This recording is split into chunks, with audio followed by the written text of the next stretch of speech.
सुन रहे हैं संदेश सनेही की आवाज में। सब दिन मिला तारू खिया रहर में, सब दिन मिला तारू खिया रहर में, करतानी भेंट सेट तोहर नहर में, नया साल में माल मिले आवा मोहर में।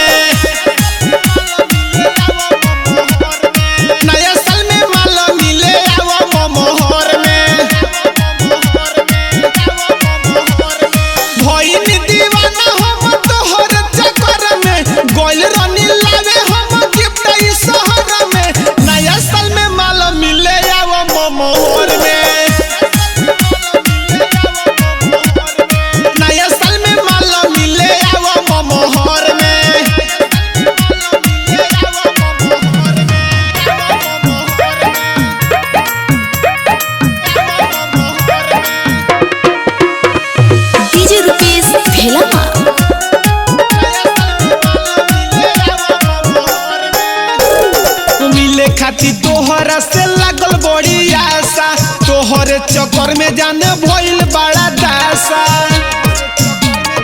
एहो मिले खाती तोहरा से लागल बड़ी आशा, तोहरे चक्कर में जाने भइल बड़ा दासा। लागो तारू हट कटे तू लमहर में, लागो तारू हट कटे तू लमहर में, नया साल में माल मिले आवो मोहर में, नया साल में माल मिले आवो मोहर में।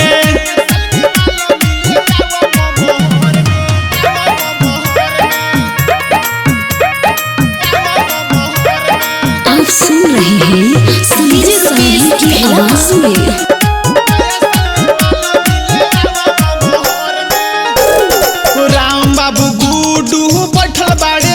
से आवो तारू गोरी काहे इतना बेर से, सुन ना संदेश गुडू बैठल बारे देर से, आवो तारू गोरी काहे